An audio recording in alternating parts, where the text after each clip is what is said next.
तबरेज़ अपने बाप को कहता है कि मैं सुंबल को कभी इस चीज़ के लिए माफ़ नहीं करूँगा। चाहे मेरी मजबूरी है कि मुझे उसके साथ रहना है, लेकिन इसका ये मतलब हरगिज़ नहीं है कि मैं उसको माफ़ कर दूँगा और अपने दिल से सारी बातें निकाल लूँगा। आगे से आप देखेंगे कि उसका बाप उसको कहता है कि मैं तुम्हें एक बात बताऊँ कि ये सुंबल तुम्हारी कभी सगी नहीं हो सकती है। ये सिर्फ़ और सिर्फ़ एक ड्रामा कर रही है, सिर्फ़ और सिर्फ़ तुम्हें सज़ा दिलवाने के लिए। इसके अलावा और कुछ भी नहीं है। तुम्हें अभी भी अगर तुम्हारे पास वक़्त है, तो तुम लौट आओ वापस और दुर्योधन के साथ अपनी ज़िंदगी गुजार लो, वरना तुम्हारे लिए बहुत ज़्यादा मुश्किलात बढ़ सकती हैं। बार बार तुम्हें एक ही बात करके बता रहा हूँ, लेकिन तुम्हें अगर समझ आ जाए तो ही बेहतर बात है।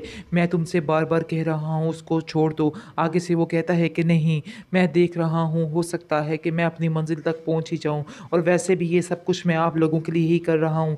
इन बातों में मेरा कोई फ़ायदा नहीं है। आगे से वो कहता है कि हमारा फ़ायदा इसी में है कि तुम खुश रहो, इसके अलावा मज़ीद और कुछ भी नहीं है, और मैं तुम्हें सिर्फ़ और सिर्फ़ खुश ही देखना चाहता हूँ। इसलिए बेहतर यही है कि तुम वापस आ जाओ और अपनी माँ की बातों में लगना छोड़ दो, क्योंकि तुम्हारी माँ ने ही तुम्हारी ज़िंदगी बर्बाद की है। ये बात मैं तुम्हें बार बार समझाने की कोशिश में लगा हुआ हूँ कि तुम्हारी माँ ही तुम्हारी ज़िंदगी अजीब कर देगी, जीरन कर देगी, और तुम सोचो उसने तुम्हारे साथ क्या किया है। इस बात का तुम्हें अंदाज़ा तो होना चाहिए। उसने तुम्हारी ज़िंदगी को लोगों के साथ मिलकर तबाह कर दिया है और एक मजाक बना के रख दिया है। संभल से कहा कि मुझे पैसों की ज़रूरत है, क्योंकि मेरे घर के हालात भी काफ़ी ज़्यादा ख़राब हो रहे हैं। मुझे ऐसा लग रहा है कि वो एक लालची लोग हैं जिनमें हम फंस चुके हैं। यानी कि जो मेरा शोहर है वो मुझसे बार बार पैसे का ही मुतालबा करता है और कहता है कि जाओ पैसे लेके आओ और मुझे काम शुरू करना है, लेकिन सुंबल तो पैसे देने को भी तैयार ही नहीं है। इसलिए बेहतर यही होगा कि तबरेज़ को बुलाएं और उसको कहें कि झटपट से बस इसको अब दुर्योधन को छोड़े, तलाक दे दे, इसका किस्सा तमाम करे, क्योंकि जब तक इसका किस्सा तमाम नहीं होगा तो बात कोई नहीं बन सकती है। ऐसे ही बात बिगड़ती रहेगी और वो पैसे नहीं देगी। आपको नहीं पता कि मेरे घर के हालात भी किस कदर ख़राब हो रहे हैं। इस दुर्योधन की वजह से ये लड़की जब की इस घर में आई है, हमारे सारे मामलात ही ख़राब हो चुके हैं। इस पर उसकी माँ कहती है कि हाँ, मैं बात करती हूँ तबरेज़ से, उसको कहती हूँ कि अब ये काम जो है फटाफट ख़त्म करे और ये किस्सा ख़त्म करके इसको यहाँ से भेजे। इसके बाद अब देखेंगे कि दुर्योधन ये सारी बातें सुन रही होती है और सुनकर काफ़ी ज़्यादा परेशान होती है और कहती है आके, आप लोगों ने आगे ही मेरे पास क्या छोड़ा है जो आप लोग मुझसे मेरा शोहर भी छीनना चाहते हैं। बाकी अब मेरे पास कुछ भी नहीं रह गया है। आप जो करना चाहते हैं कर लें, मुझे अब किसी बात की कोई भी परवाह नहीं रही है। आगे से जूही कहती है कि तुम्हारी ज़बान दिन ब दिन ज़्यादा ही चल रही है, क्योंकि तुम पहले ऐसी नहीं थी। आगे से आप देखेंगे कि कहती है दुर्योधन कि आप लोगों ने ही मुझे इस तरह का बना दिया है और आप सबको इसकी सज़ा भुगतनी पड़ेगी जो कुछ आपने मेरे साथ किया है। मैं इस बात को कभी भी बर्दाश्त नहीं करूँगी और ना ही भूल सकती हूँ जो कुछ आपने किया है। इस चीज़ का तो आप लोगों को ज़िंदगी में ही भुगत के जाना होगा। आगे से आप देखेंगे कि तबरेज़ का बाप भी काफ़ी ज़्यादा गुस्से में है और तबरेज़ को कहता है कि तुम फ़िक्र मत करो, मैं जल्द ही घर जाकर तुम्हारी माँ की खबर लेता हूँ। जो कुछ उसने किया है वो माफ़ी के काबिल नहीं है, बहुत बड़ा गुनाह कर बैठी है। वो शुरू से ही लालची है। मैं उसको समझाने की कोशिश में लगा रहता था कि इतनी लालच मत किया करो, लेकिन मुझे अफ़सोस इस बात का है कि मैं भी उसके साथ मिलकर बहुत ज़्यादा फ़रेबियाँ करता रहा, काफ़ी गलत काम करता रहा। लेकिन अब मुझे इस बात का अंदाज़ा हो गया है कि वो किसी की सगी नहीं हो सकती। उसने तुम्हारा घर भी नहीं बसने दिया और तुम यकीन मानो कि सुंबल भी तुम्हें छोड़ जाएगी। ये मेरा तुमसे वादा है और मैं तुम्हारा बाप हूँ और तुम्हारा कभी बुरा नहीं चाह सकता। इसलिए मुझे पता है कि सुंबल भी तुम्हारे साथ ज़्यादा देर तक नहीं रहेगी। ये सिर्फ़ और सिर्फ़ तुम्हें सज़ा दिलवाने के लिए ये सब कुछ कर रही है, ताकि तुम्हारी ज़िंदगी बिल्कुल खाली हो जाए। और ऐसी लड़कियों को कोई परवाह नहीं होती है, आज कोई और तो आज कल कोई और। इसलिए तुम्हें कह रहा हूँ कि अभी से ये सारी दौलत हर चीज़ उसके मुँह के ऊपर मारो और अपनी ज़िंदगी यानी कि दुर्योधन के साथ जाकर हँसी खुशी ज़िंदगी गुजार लो। मेरा तो तुमसे यही कहना है, लेकिन पता नहीं तुम अपनी माँ की बातों में क्यों आ जाते हो। वो सिवाय लालच के तुम्हारे दिमाग में और कुछ नहीं पड़ती है।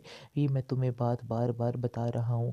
آگے سے آپ دیکھیں گے تبریز کہتا ہے کہ یہ میرا بھی ماننا ہے کہ پیسہ ہی بہت کچھ ہے، اس لیے میں اپنی منزل پانے کے لیے یہ سب کچھ کر رہا ہوں، اس میں میری ماں کا قصور تو نہیں۔ ہاں، جو کچھ اس نے کیا ہے اس چیز کی معافی اس کو کبھی بھی نہیں مل پائے گی، کیونکہ میری ماں نے میرا بہت زیادہ دل دکھایا ہے اور میں کبھی بھی ان سے اب بات نہیں کروں گا۔ میرا دل ان سے بہت زیادہ پریشان ہو چکا ہے، سمجھو کہ میں نے انہیں چھوڑ دیا ہے۔ اس پر کہتا ہے تبریز کا باپ، تم کیا سمجھ رہے ہو کہ مجھے اس بات کا دکھ نہیں ہے؟ میرا اپنا دل نہیں چاہ رہا، مجھے تو آپ لوگوں کی اور دنیا کی مجبوری ہے، ورنہ میں اس رشتے کو آج اور اسی وقت ختم کر دیتا۔ اس کے بعد آپ دیکھیں گے کہ تبریز کو وہ کہہ کے جاتا ہے کہ تم جو فیصلہ کرنا بہت ہی سوچ سمجھ کے فیصلہ کرنا، کیونکہ میں نہیں چاہتا ہوں کہ تم سنبل کے ساتھ رہو، کیونکہ میں کہہ رہا ہوں کہ اگر سنبل اس بات میں شامل ہوئی تو میں سنبل کا اور اس کے باپ کا وہ حال کروں گا کہ تم سوچ بھی نہیں سکتے ہو۔ آخر انہوں نے اپنے آپ کو سمجھ کیا لیا ہے، کیسے انہوں نے اتنی بڑی حرکت کر دی ہے۔ دوسری طرف آپ دیکھیں گے وہ جیسے ہی کر جاتا ہے تبریز کا باپ، تو وہاں جا کر اس کی ماں کو کہتا ہے کہ میرا دل کر رہا ہے کہ ابھی اور اسی وقت تمہارا قصہ ختم کر دوں، لیکن میں مجبور ہوں اپنی اولاد کی خاطر، کیونکہ میری بیٹی کی شادی ہو چکی ہے اور مجھے ایسا لگتا ہے کہ تمہارے لالچ کے گڑھے نے اس کا گھر بھی برباد کر دینا ہے۔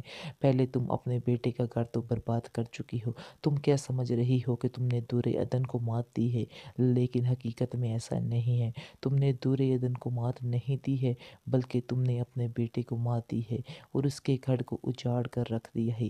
تمہاری روح نہیں کانپی اس طرح کی حرکت کرتے ہوئے، تمہیں شرم آنی چاہیے تھی، اور مجھے افسوس اس بات کا ہے کہ جوہی بھی اس بات میں شامل تھی، اور آپ دونوں نے پیسے کی لالچ میں آ کر کیا کچھ کر ڈالا ہے، یعنی کہ سنبل سے صرف ایک پیسے کی لالچ کے پیچھے آپ لوگوں نے اپنا ایمان، اپنی آخرت، ہر چیز خراب کر لی ہے۔ آخر میں آپ لوگوں کو کیسے سمجھاؤں کہ آپ لوگ جو کر رہے ہو بہت ہی غلط کر رہے ہو؟ میں کیسے آپ لوگوں کو منع کروں، کیونکہ آپ لوگوں کے دماغ میں تو کوئی بات بیٹھی نہیں، صرف اور صرف پیسہ ہی چھایا ہوا ہے۔